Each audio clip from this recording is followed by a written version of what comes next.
आइए मन और वाणी को पवित्र करने के लिए 2 क्षण हरिनाम संकीर्तन, उसके बाद श्रीमद् भागवत कथा में प्रवेश करते हैं। सभी मीठी मीठी तालियों का साथ देंगे।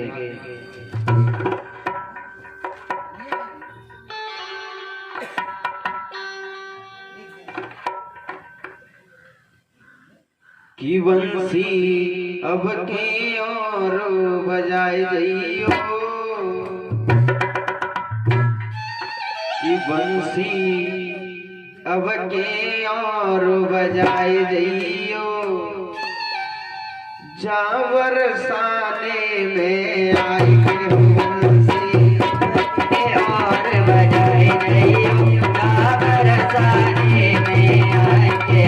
राधे ताली बजा दी सभी जय हो।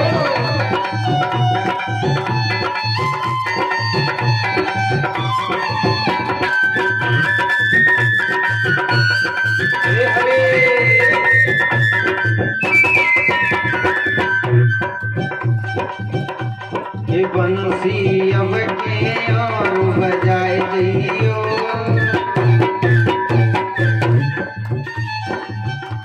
कि बंसी अब के और बजाए जइयो, जावर साने में आई के। बंसी अब के और बजाए जइयो, जावर साने में आई के।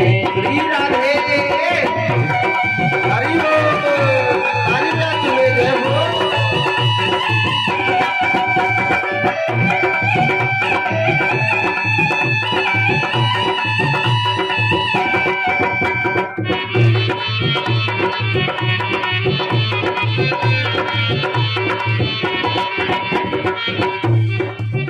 जाओ बरसाने में आएंगे, जाओ बरसाने में आएंगे, जाए बरसाने में आएंगे, जाए बरसाने में आएंगे, जाओ बरसाने में आएंगे, जाओ बरसाने में आएंगे। हो बंसी, हो बंसी, के बंसी अब के और बजाए जइयो, जाओ बरसाने में आएंगे। बंसी अब के और बजाए जइयो, जाए बरसाने में आएंगे। राधे हरे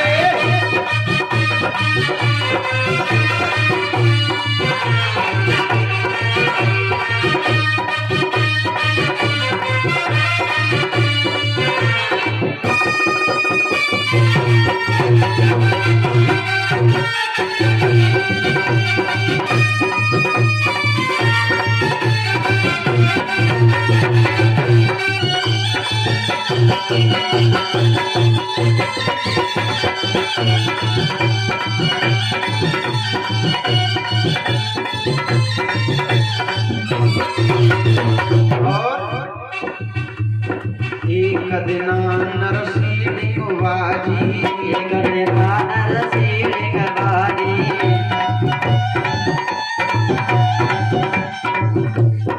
एक दिना नरसिंह बाजी, एक दिना नरसिंह बाजी। कैसे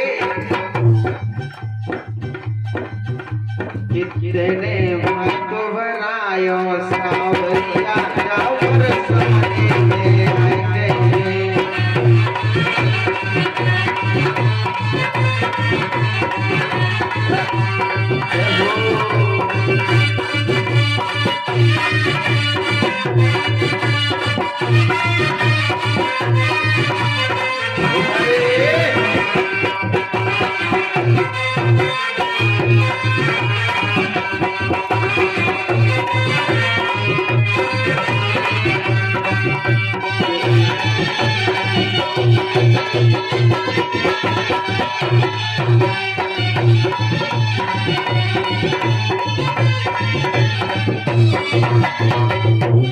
बंसी अब के और बजाए जइयो, जावर साने में आएंगे। बंसी अब के और बजाए जइयो, जावर साने में आएंगे। बंसी अब के और बजाए जइयो, जावर साने में आएंगे। बंसी अब के और बजाए जइयो,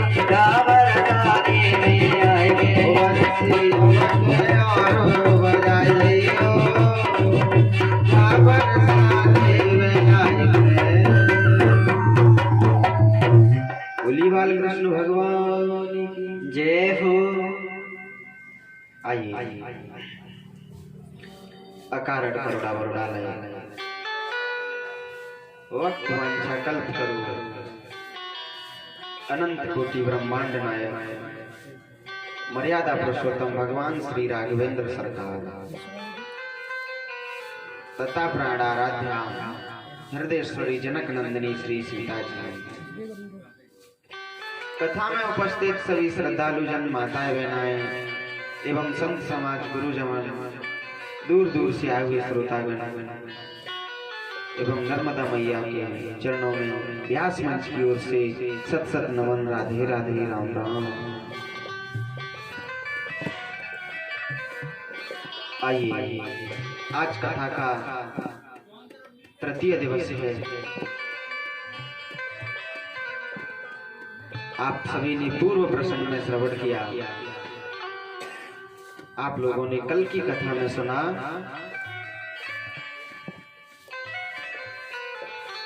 कि किस प्रकार से और श्री सूत जी महाराज ने 88,000 सोनकादि ऋषियों को कथा सुनाई। ये आपने कल सुनी कथा। और आपने सुना कि भक्ति महारानी एवं ज्ञान वैराग्य को स्वस्थ किया नारद जी ने, और सबसे सरल उपाय बताया भगवान को प्राप्त करने का।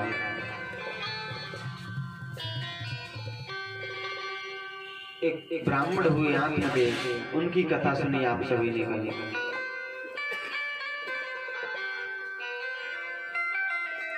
अब आइए तीसरे दिन की कथा में प्रवेश करते हैं। सबसे पहले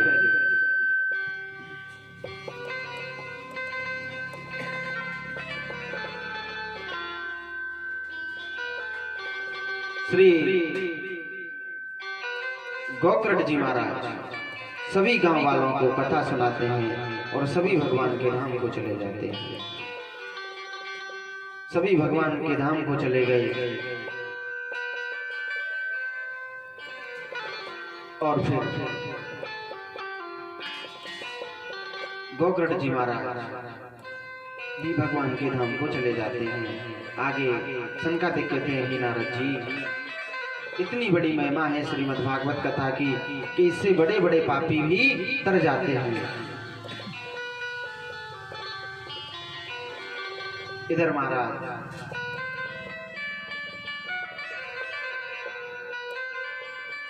श्री सूत जी महाराज कहते हैं कि हे सौनक जी, जब अलौकिक मंडली हो रही है, अलौकिक कीर्तन हो रहा है भगवान के नाम का, तब उसी जगह पर वहां पर भक्ति महारानी नाचती नृत्य करती हुई आ रही है और सभी के मन को इतनी शांति मिल रही है कि महाराज बता नहीं सकते। अब इधर संतों ने बताया है कि मंगलाचरण क्यों किया जाता है। मंगलाचरण क्यों किया जाता है और ये मंगलाचरण होता क्या है महाराज। देखिए, मंगलाचरण कहते हैं मंगलस्य आचरणात् सहे मंगलाचरण। मंगलस्य आचरणात् सहे मंगलाचरण। देखिए महाराज, मंगलाचरण उसका किया जाता है जिसका मंगल करने से, जिसका आचरण करने से सभी कार्य मंगल हो जाए। यानी कि जिसका स्मरण करने से सभी कार्य मंगल यानी कि शुद्ध हो जाए, उनका किया जाता है मंगलाचरण। इधर मेरी मां, सबसे पहले मंगलाचरण करने से बुद्धि विवेक प्राप्ति होती है। हमारी बुद्धि जो है मंगलाचरण करने से जैसे कि किसी वस्तु को और पानी में धुलने से साफ हो जाती, उसी प्रकार से मंगलाचरण करने से हमारी बुद्धि भी साफ हो जाती, उसमें गलत विकार हैं वे उससे निकल जाते हैं। अब श्री सूत जी महाराज कहते हैं कि हे सौनक जी, यह श्रीमद् भागवत कथा पका हुआ फल है। यह श्रीमद् भागवत कथा पका हुआ फल है। तो कोई कहता है कि महाराज अगर ये पका हुआ फल है तो पका हुआ फल अगर सीधा पेड़ से गिरेगा तो टूट जाएगा, फूट जाएगा, जमीन पर बेकार हो जाएगा, किसी काम का नहीं रहेगा। तब संत कहते हैं महाराज ये फल है वास्तविक पका हुआ, लेकिन ये पेड़ से डायरेक्ट जमीन पर नहीं गिरा, सीधा जमीन पर नहीं गिरा, ये डाली पर डाली आया है। सबसे पहले व्यास की डाली पर लटका। व्यास जी ने, नारद जी ने चतुर्श्लोकी 4 श्लोक सुनाए व्यास जी को। व्यास जी ने उन 4 श्लोकों में से 18,000 श्लोक लिख दिए। महाराज 18,000 श्लोक लिख दिए। तब व्यास जी ने अपने पुत्र श्री सुखदेव जी महाराज को सुनाई। सुखदेव जी महाराज ने अपने शिष्य एवं राजा परीक्षित को सुनाई। उसके बाद ये धीरे धीरे डाली पर डाली आई है, सीधी पेड़ से नीचे नहीं गिरी है। और आपको पता है जो फल पका होगा वह मीठा अवश्य होगा। अगर जिस फल में तोता चोंच मार जाए ना, वह गारंटी से पका फल होगा। तो महाराज इस भागवत रूपी फल में भी सुखदेव जैसे तोते ने इसमें चोंच मारी है, तो ये पक्का ही फल मीठा है महाराज। तब कहते हैं कि निगम कल्पतरोर्गलितम फल सुख मुखाद्रव संयुतम पीबत भागवतम रसमाल्यम मुहुरहो रसिका भुवि भावकः। भागवत जी का श्लोक बताया गया है कि पीबत भागवत रसमाल्यम, यानी कि इस भागवत रूपी फल में केवल रस ही रस है, ना छिलका है ना गुठली है, जो भी है वह सब रस ही रस है। तो इस प्रकार से मंगलाचरण की एवं भागवत जी की महिमा बताई इधर। सुखदेव जी सूत जी महाराज कहते हैं सौनक जी से कि हे सौनक जी महाराज, कुछ फलों को कच्चा तोड़ लिया जाता है पेड़ पे से, कुछ फलों को कच्चा तोड़ लिया जाता है पेड़ पे से, तो वह मीठे नहीं होते जा रहा। या फिर कच्चे फल को तोड़कर उसे जमीन पर कार्बेटर से पकाया जाए, वह भी पका नहीं होगा, उसमें वो फल नहीं है, वो स्वाद नहीं होगा जो स्वयं पक करके पेड़ पर और नीचे गिरेगा, उस फल में स्वाद महाराज अलग ही होगा।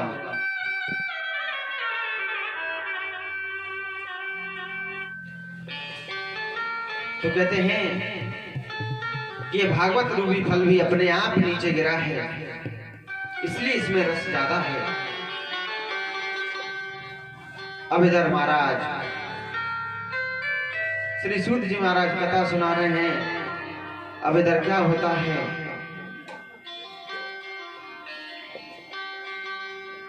88,000 एवं सौनक जी महाराज कहते हैं सूत जी महाराज से, हे सूत जी महाराज, तो या खल पुराणानी ऐतिहासिनी चानधा आख्यातानि ध्यानी धर्मशास्त्राणि यान्यतः।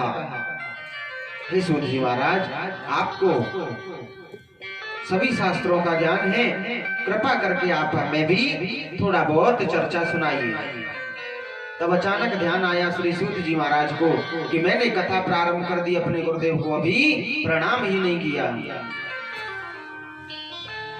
देखिए, कोई भी कार्य करने से पहले अपने गुरुदेव भगवान एवं सरस्वती मैया को प्रणाम करना जरूरी है।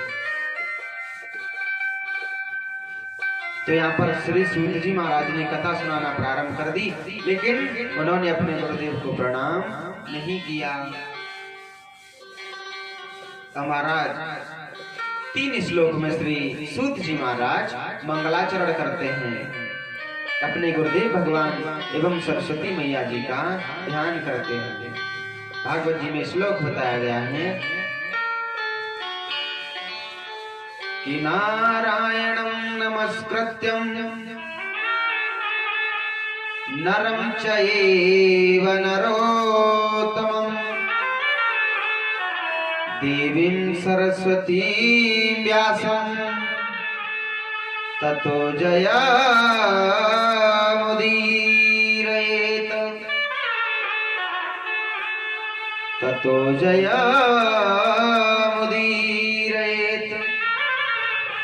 पहले श्लोक में श्री सूत जी महाराज ने अपने गुरुदेव भगवान श्री सुखदेव जी महाराज को प्रणाम किया। दूसरे श्लोक में सरस्वती मैया को प्रणाम किया गया और तीसरे श्लोक में भागवत जी के रचयिता श्री व्यास जी महाराज को प्रणाम किया गया। तब श्री सौनक जी महाराज कहते हैं कि हे गुरुदेव, हे श्री सूत जी महाराज, आप हमें अपने गुरुदेव श्री सुखदेव जी महाराज के जन्म की कथा सुनाइए। तब श्री सूत जी महाराज कहते हैं कि हे सौनक जी, आपने बहुत सुंदर प्रश्न किया है।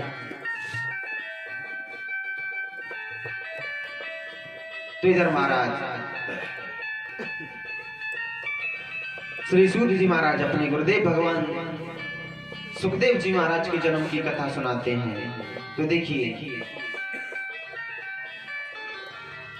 कि सूत जी कहते हैं कि हे महाराज, एक बार की बात है कि देवलोक में सभा का आयोजन करवाया गया। यानी कि हम लोग जैसे मीटिंग करते हैं, पंचायत करते हैं, कई दिन बीत जाते हैं अपने आपसी मन प्रेमियों से मिले बगैर, तो कभी कभार मन करता है कि सभी को बुलाकर एक बार सभी से मिल लिया जाए। काफी टाइम हो गया मिले नहीं है। तो उसी प्रकार से देवलोक में एक बार सभी देवताओं को बुलवाया गया। सभी देवताओं को ब्रह्मा जी ने बुलवाया। उस सभा में नारद जी भी आए। तो महाराज ब्रह्मा जी बोले कि इस सभा में सब लोग आए हैं, सब दिखाई दे रहे हैं, लेकिन भोले बाबा दिखाई नहीं दे रहे।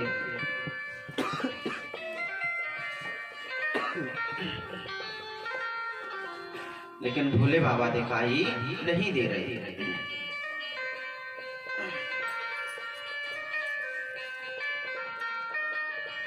तब नारद जी बोले कि अरे पिताजी आते होंगे, नारद जी भोले बाबा आते होंगे, कहीं देरी होगी आने में। तब उसी समय ब्रह्मा जी कहते हैं कि वैसे अक्सर हर देवी देवता के घर पे लड़ाई झगड़ा होता रहता है। देवी देवता को छोड़िए, आजकल यहाँ भी संत हो या गृहस्थी हो, पति पत्नी में आपस में लड़ाई झगड़ा तो मामूली बात है, होता ही रहता है। होता है कि नहीं परिचय तुम्हारा? आप में भी होता होगा, आप में नहीं होता? हाँ, होता होगा, पता थोड़ी देंगे हम, क्या किसी से कहेंगे थोड़ी।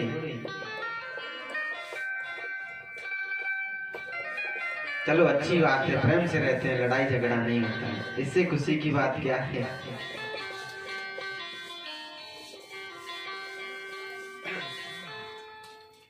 इधर महाराज ब्रह्मा जी बोले कि आज हर किसी देवी देवता के घर पे लड़ाई झगड़ा होता रहता है, लेकिन केवल एक भोले बाबा का कैलाश पर्वत ऐसा है कि जिनके यहाँ पर कभी भी लड़ाई झगड़ा नहीं हुआ। तो नारद जी बोले, अरे पिताजी ये कौन सी बड़ी बात है, हम अभी जाकर लड़ाई किए देते हैं। हम कुछ जाकर के ऐसा करेंगे कि अभी उनमें लड़ाई झगड़ा होना प्रारंभ हो जाएगा। महाराज अब नारद जी क्या करते हैं कि सीधे पहुंचे कैलाश पर्वत पर। सीधे कैलाश पर्वत पर पहुंचे हैं, पार्वती मैया बैठी हुई हैं, भोले बाबा कैलाश पर्वत पर है नहीं। अब जैसे ही पार्वती मैया ने अपने गुरुदेव को आते देखा तो खड़े होकर अपने गुरुदेव को प्रणाम करती है पार्वती मैया। गुरुदेव ने आशीर्वाद दिया और पार्वती मैया बोले, अरे गुरुदेव आज आप कैसे मेरे आश्रम पर भूल गए रास्ता, आज से पहले तो कभी मेरे घर आप नहीं आए, आज आप अचानक कैसे आ गए। नारद जी बोले, बस बेटा ऐसे ही आपकी याद आई और चले आए। पार्वती मैया बोले, नहीं गुरुजी, आज से पहले आपको मेरी याद नहीं आई क्या? अरे गुरुजी कभी कभार तो याद कर लिया करो।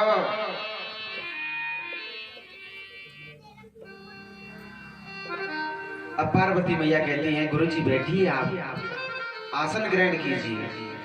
अब आप ये बताइए कि आपके लिए क्या सेवा की जाए, आपके लिए खाने में क्या लाया जाए। नारद जी बोले, बस देवी खाना तो खा पी करके आए हैं, यहाँ कहीं भोले बाबा दिखाई नहीं दे रहे, कहाँ चले गए। पार्वती मैया बोली कि भोले बाबा अभी है नहीं। नारद जी ने विचार किया, भोले बाबा है नहीं तो इससे अच्छा मौका क्या हो सकता है इन दोनों में लड़ाई करवाने का। तो इधर महाराज अब क्या था, नारद जी को मौका मिल गया बस। अब पार्वती मैया से पूछते हैं, क्यों देवी आप ये बताइए कि भोले बाबा आपसे कितना प्रेम करते हैं, भोले बाबा आपसे कितना प्रेम करते हैं। पार्वती मैया बोली, हमसे तो बहुत प्रेम करते हैं हमारे भोले बाबा, इतना हमसे प्यार करते हैं, इतना प्रेम करते हैं कि हमारे बगैर वो एक पल नहीं रह सकते। नारद जी बोले, बेटा अच्छी बात है कि तुम्हारे बगैर नहीं रह सकते, इतना प्रेम है आप दोनों में। अच्छा भैया, आपको परिचित महाराज कितना प्रेम करते हैं, करते हैं प्रेम आपको? बिल्कुल नहीं। ओहो,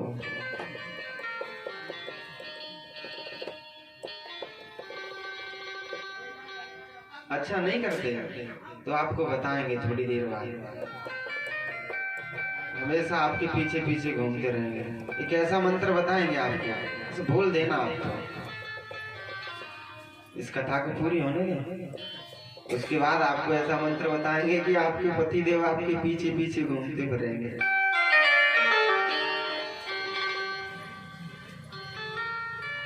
आइए महाराज इधर। क्या होता है कि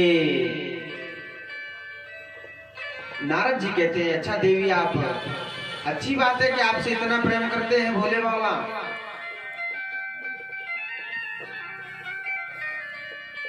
इधर महाराज तभी नारद जी कहते हैं कि देवी आपको ऐसा क्यों लगता है कि आपसे भोले बाबा इतना प्रेम करते हैं? पार्वती मैया बोली, अरे गुरुदेव, भोले बाबा अपनी एक एक छोटी छोटी बात मुझे बता देते हैं, कोई भी बात मुझसे नहीं छुपाते हैं, कोई भी बात मुझसे नहीं छुपाते हैं। नारद जी बोले कि अच्छा तो आप ये बताओ कि जो शंकर जी के गले में, जो भोले बाबा के गले में 108 मुंडमाला पड़ी हुई है ना, वह सर किसके हैं? आप ये बताइए। पार्वती मैया बोली हैं, ये क्या पूछ रहे हैं आप? ये तो मुझे कभी नहीं बताया भोले बाबा ने। नारद जी बोले बस आपसे बिल्कुल प्रेम नहीं करते तुम्हारे भोले बाबा।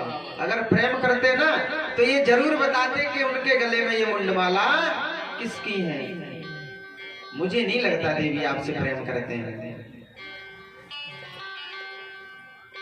पार्वती मैया बोली कि अरे ये कौन सी बड़ी बात है, मैं अभी पूछ लूंगी, भोले बाबा जब आएंगे तब पूछ लूंगी। नारद जी बोले कि देवी भोले बाबा ऐसे तो आपको नहीं बताएंगे। क्यों नहीं बताएंगे महाराज? कि देखो सबसे पहले भोले बाबा से राम जी की सौगंध खिलवा लेना है। अगर जब तक राम जी की सौगंध ना खाएं तब तक पूछना मत। तो अब क्या था, बस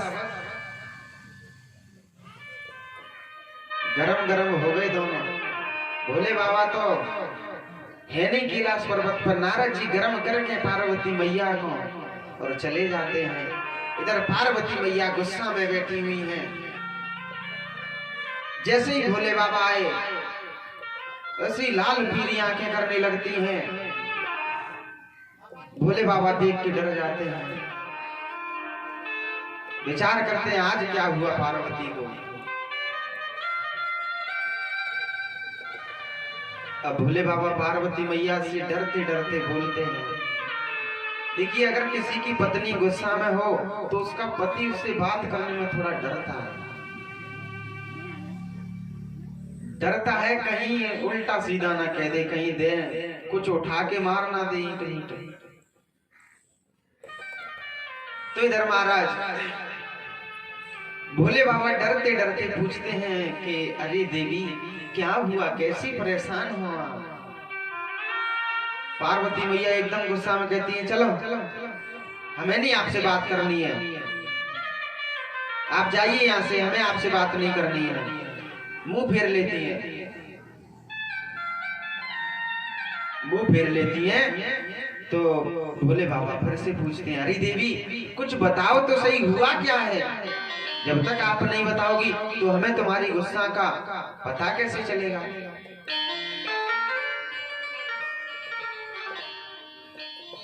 कहते हैं भोले बाबा कि जाई निकट सेवा, तुलसी बाबा लिखते हैं कि जाई निकट सेवा कही मृदवानी।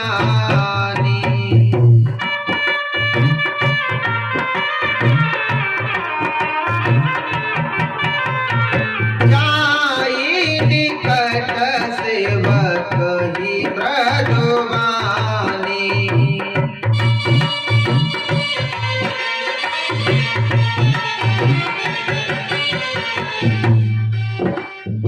प्राण प्रिय के तो निशानी।